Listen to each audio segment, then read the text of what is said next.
ahí? Ay, sí, sí, atrás. Ya. Toma una, entrevista 3. Sí. Corre. No.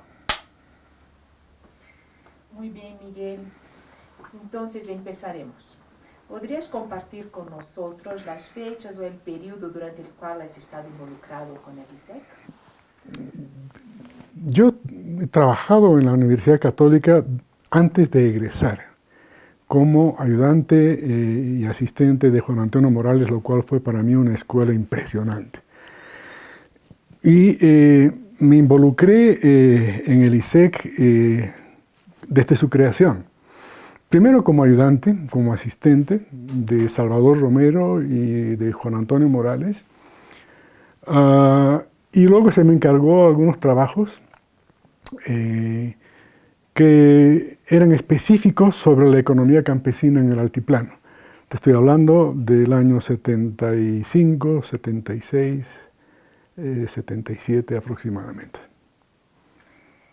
Y ya nos has contado, ¿no?, que has tenido esa función. Entonces, ¿podrías contarnos un poco sobre esa creación, ¿no? ¿Qué conoces? ¿Cuál fue la motivación? ¿Cómo fue?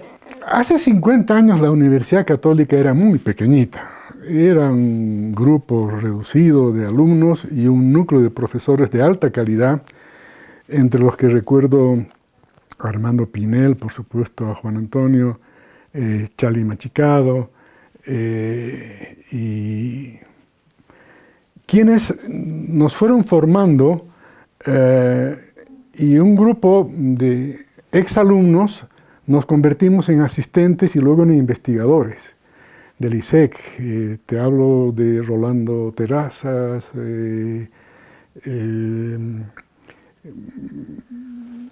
Amboni. Pues éramos 4 o 5 a quienes se nos encomendó diferentes áreas, el tema laboral, el tema financiero, y yo desde entonces ya agarré el tema agropecuario, el tema rural. Y me dediqué a intentar entender qué pasaba con la economía campesina. Yo diría que fue tal vez el primer estudio que se hizo sobre la economía campesina en el Altiplano Norte.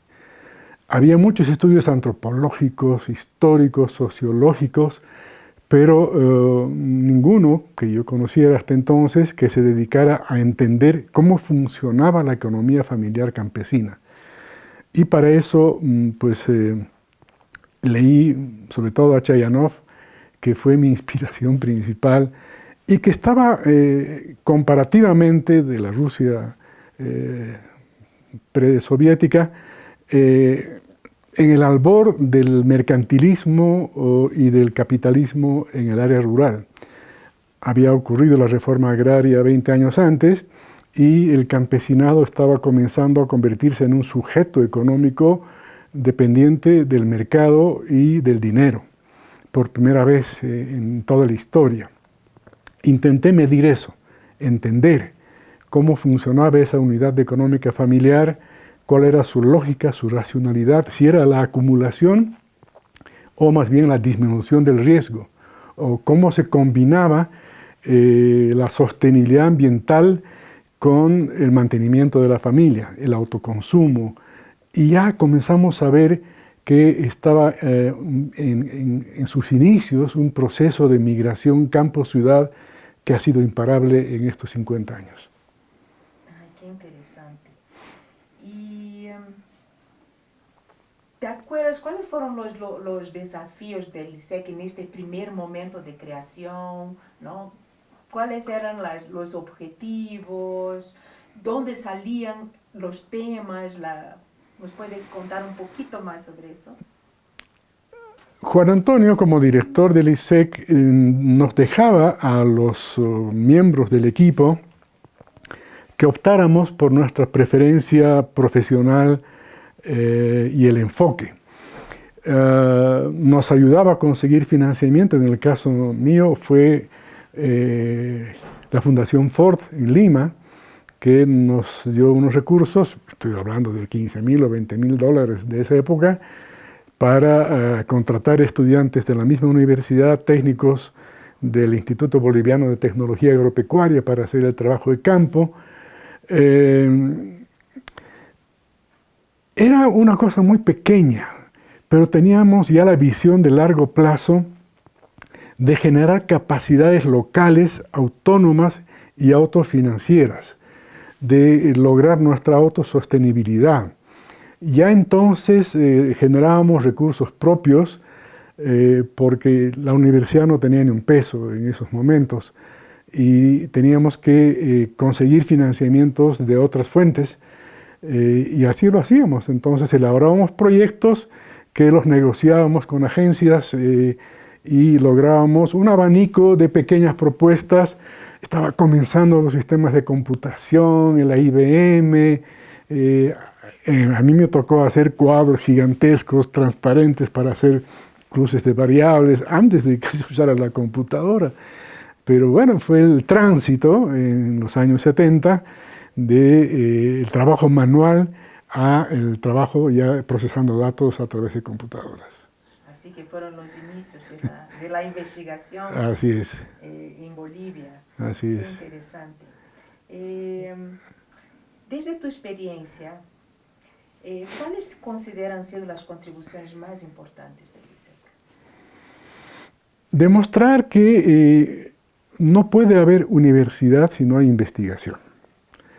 La docencia, sin duda que es central, el aprendizaje es central, pero la generación de conocimientos y la conversión de la información en conocimiento es una tarea de las casas de estudio, de las universidades. Y eso el ISEC lo ha logrado y lo viene haciendo en este medio siglo. Y es algo de lo cual hay que estar muy orgullosos, ¿no? Generar conocimiento requiere reflexión, debate, confrontación de ideas, comparación con otras circunstancias socioeconómicas similares, aprender de otros mundos, de otros momentos en la historia y sobre todo proyectar al futuro, una visión, investigar para la prospectiva, para imaginar cómo quisiéramos que sea nuestro país y asociar siempre la investigación con el desarrollo, con la transformación, con el mejoramiento de las condiciones de vida de la población boliviana. Eso fue el enfoque del ISEC desde el comienzo. Interesante. Y desde esto, ¿cuáles encuentras que son los desafíos más importantes de los institutos de investigación, ¿no?, que se proponen esto, incluyendo el ISEC en Bolivia?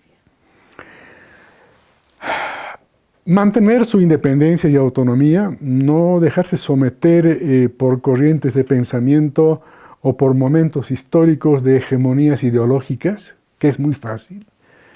Estamos viviendo los últimos 15 años un autoritarismo y una falta de confianza y de falta de transparencia en la información, en las variables macroeconómicas, etc.